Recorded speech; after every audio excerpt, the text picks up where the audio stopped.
What is going on, ladies and gentlemen? Welcome back to Auto Auction Refills. I may have to rebrand the channel.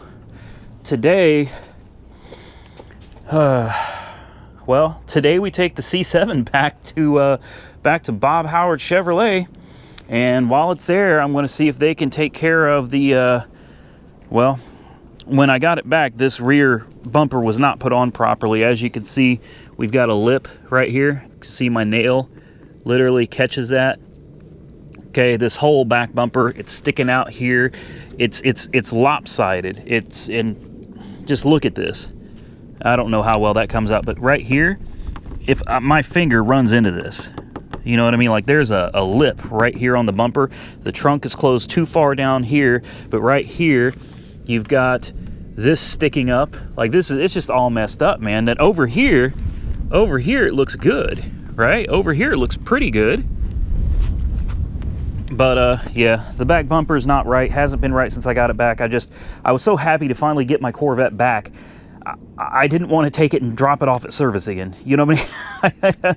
Like I'm really just wanting to enjoy my car.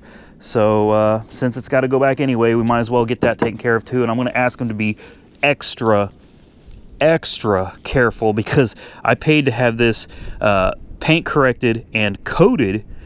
So any new scratches, I'm going to find it, and I'm not going to be happy. So hopefully they take care of it.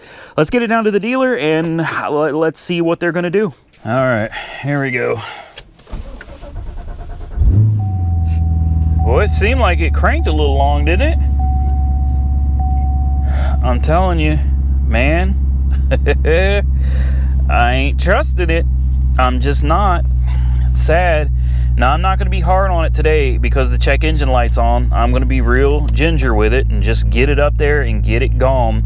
I also got to find out, like a couple months ago, I filed to get my money back on some road hazard stuff that was $2,000, some interior stuff that was $200, the $900 gap insurance, because I refinanced the car. So those contracts are done. You know, basically once you refinance a car, all of that stuff is out the window. I never got my money back. We never got our money back, did we? No? Yeah, that was months ago. So we got to go back to their finance department and find out why we never got a check for all of this stuff that we never got to use. Okay, I know you don't like to talk on camera, but please, can you tell them what just happened so that I'm not a freaking liar? It jumped. The shifter popped out at first. It was in first, we hit the gas, we started moving, and we were just coasting now. It literally popped out of first.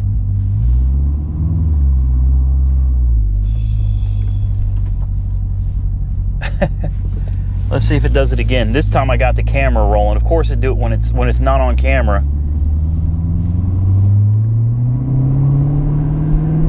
No, it's not gonna do it. Did it not? We were driving, it literally popped. There was a loud clunk. It went pop, and the shifter popped out of first gear all on its own. And yes, it was fully seated in first gear too. It's like another day, a new problem. This car will always, I'm telling you, I can feel it in my bones. This car will always be problematic, forever. Come on, do it again. You're not gonna do it. Okay, all right. Well, enough of that drama. Let's get it back to the dealership. All right, so another issue that I've been having with this car, and because I don't ever drive it, I forgot about it until it just did it a minute ago, is sometimes it won't let you shift into second gear. You'll be in first gear and you're taking off and you're going like everything's normal, and then like sometimes a message pops up on the screen and sometimes it doesn't. Sometimes there'll be a message that says to conserve fuel, shift from first to fourth gear. And I'm not skipping gears, man. I enjoy rolling through all the gears. So many times I try to shift into second and it binds. You can feel like it's almost, there's something wrong. There's definitely something wrong because it won't let me shift into second gear. You got to sit there with your foot held in on the clutch. You got to like really move it around and eventually it'll just kind of sink in to second gear. And Jessica's holding the camera, she's shaking her head, yeah, because she has seen this. I mean, this has been since we got the car. From the very beginning, we've had issues with that. And I'm gonna have to talk to them at service, because I don't know, I don't think the computer has any control over your ability to shift through the gears. That's manual. I don't think there's any computers that can prevent you from shifting into second. But it almost seems like the car is trying to force you to skip second gear and go straight to third or fourth. I don't know. I got to talk to them about that. We'll cover that later. And then, of course, we've had a rattling noise back there since they redid the back end of the car, dropped everything. There's been this rattling noise at like 65. You got to be in a certain gear, though. I think it's like 6th or 7th gear. Only at certain RPMs it starts rattling back there. So we got to cover that too. So I promise you, now we're going to go to the dealership. Unless the car breaks down, the next stop on this video is the dealer. All right, new sales, parts, and service. Looks like where we need to go. Oh man, we are back here far too soon. Far too soon. Not that I dislike coming to Bob Howard. The experience overall here was good. It's just, you know, when you buy a new car, you don't expect to have to keep coming back to the dealership for service, because things keep effing up on you. See how I kept it kid-friendly there? Okay. Let's see. I don't know where they want me to pull, so I'm just going to pull in front of the closed door, because I think that's where they let you in at. Let's dump this POS off with them again and see how long it takes to get it back this time. All right, so we're leaving it. What I thought was a little interesting this time, though, is they didn't offer us a loaner. Like last time, they were real, you know, they were real helpful with, hey, you know, let's get you a loaner. Now, truthfully, I don't need a loaner, but if you're paying for a car, you know, you kind of expect they're going to give you something to drive. So I guess we're going to have to pay for an Uber home.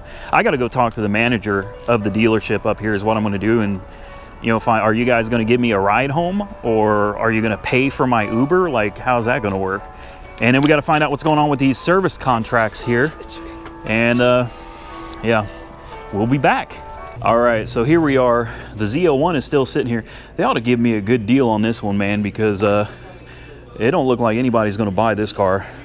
I'm telling you, if I get rid of the Corvette, I'm really tempted to get this, although at the same time, I'm really tempted not to get another GM. I feel like GM has really let me down, man. So, I don't know, comment below, what do you think of the Z01?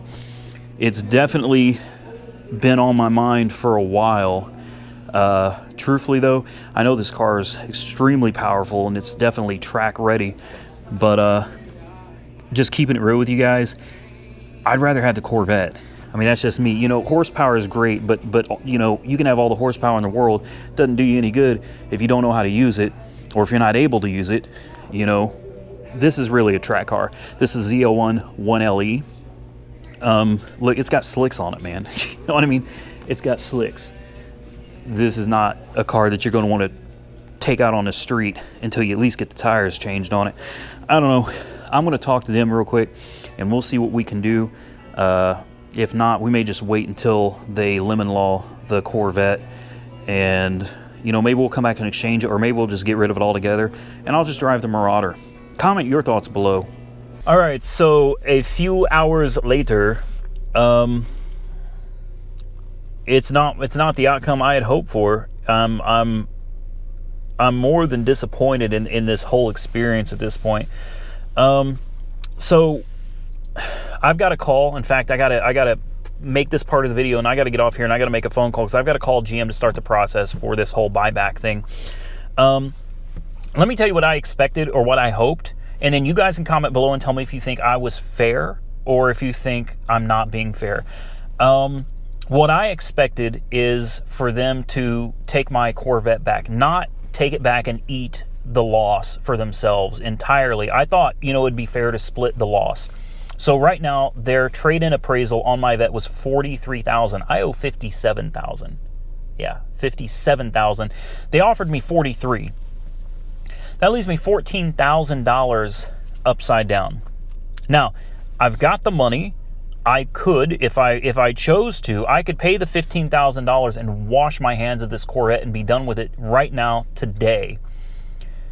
But that's not happening. I'm not going to eat $15,000, and I don't think any of you would either. I didn't break this car. It's not my fault. I didn't do this. It's not necessarily the dealer's fault either. The car landed here from General Motors, and it could have landed at any dealership in any state, in any country around the world, truthfully.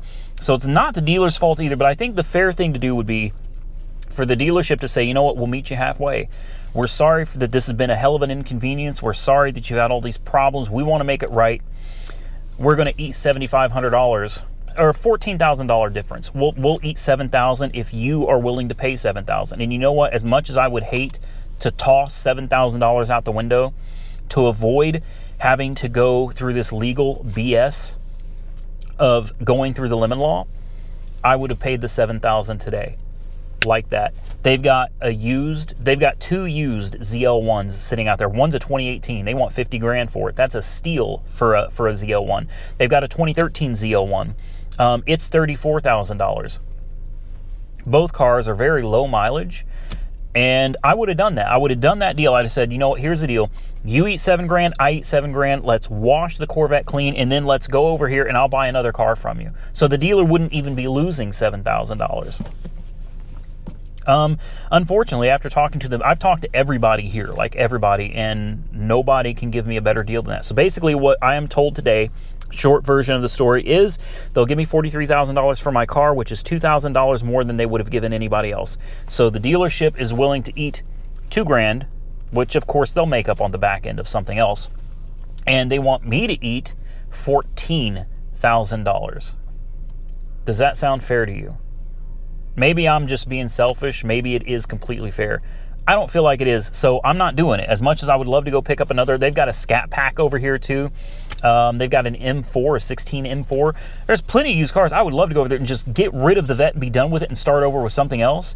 But I'm not swallowing $15,000 on something that I didn't do that's not my fault. So here's how it goes. We're in a Chevy Equinox. Yeah, the Vette is back there in service. We're in an Equinox. And now we wait and see what happens, find out what Chevrolet says, find out what they say the problem is, how long it's going to take to fix, and we start this all over again. All right, so here we are with the BMW. We've got these elbows to replace because these are ripped up, tore up, broken, destroyed. It's sucking in air that's not being metered. We've got oxygen sensors to install. We've got spark plugs to install. Oh, wait a minute. That's not in this video. Sorry, that's going to be the next video. In fact, I'm about to go pick up Weird Beard right now and bring him up here. He's going to give us a hand with the BMW. We've also got to put the front brake pads, front rotors. There's a little bit of work to be done, and then the BMW is going down to Weird Beard Auto Sales, where it will be up for sale.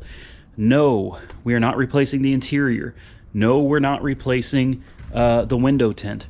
We're going to do plugs. We're going to do 2 oxygen sensors. I'm going to try to program the rear oxygen sensors out. I have the Carly device. I don't know if that'll work on a 2001, but I'm going to give it a try.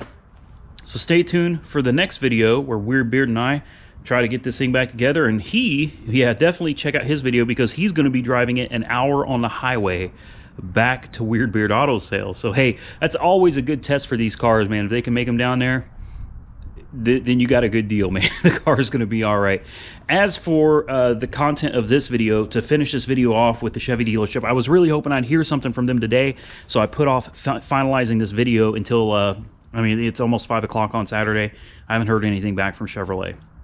So I'm kind of disappointed. They said they were going to try to get me some more information on that car yesterday, figure out what the problem was, and I, didn't hear anything from yesterday. In fact, I think I spent about 3 hours at the dealership yesterday, and now it's the end of Saturday. Haven't heard anything back from them today. Obviously, we won't hear anything from them on Sunday, so I guess we'll just have to make this another video. We'll come back, talk about what they found, what they think is going on. We did file a case with General Motors. We got a claim ID that we started with them for this whole buyback process. The whole situation is just disappointing. I know I've said that about 1,000 times, but like I'm really ready to be done with the Corvette. I'm finished with it. I really am. This was supposed to be a really cool, happy thing that's turned into it's just turned into a nightmare. But here's something that I learned through this whole process from this experience. I don't think, and I don't want to say for sure that I'll never buy a new car again, but I don't believe I will ever buy a brand new car again. The fact that I've had that car for 3 months and it has 800 miles on it since I bought it, and I took it back to the dealer, and it went from a $58,000 car to a $43,000 car on trade-in. Now, I understand trading it in, you know, you're going to eat a couple grand or so when you trade a car in. It's best to sell private party. I get that. But, you know, to basically lose $14,000 in equity in a vehicle that you've owned for 3 months and driven 800 miles is insane. That is insane. I don't believe I'll do that again. I think next time we'll get a low mileage used car, still under factory warranty, of course, but I don't believe I will ever buy new again. So consider that a lesson learned, and hopefully if you're watching this video, hopefully this will be a lesson learned for you too, without you having to eat $14,000 in equity. Now, thankfully, this car should be a lemon. Lawyer is working on it. I don't want to really give out too much information. I don't want to say who it is or anything, but there is a lawyer working on this. We have lawyered up, and there's an arbitration process that he says, you know, we're going to have to go through first. We'll see what happens. You know, hopefully between the dealer and General Motors, that they can make this real easy. Just take the car back, give me my money back, and we can move on, or possibly exchange it. I don't know. We'll have to figure that out when the time comes. But for now, it's just a huge headache and a huge disappointment, and I'm absolutely tired of it. So hey, I appreciate all you guys for joining me today and watching this video. Thank you so much. Stay tuned for the next one. We're gonna get this BMW put back together, get it down to Weird Beard, because it's doing nothing but sitting in my driveway and it needs to go. I have no use for this thing sitting here. TK from Total Tech is on his way. There's something really cool at auction this coming week that I'm gonna do everything in my power to get it. If we can, depending on condition. It is salvaged, it is wrecked. I'm gonna have to go out there and really take a look at it. It will be in one of the walk around videos this next week.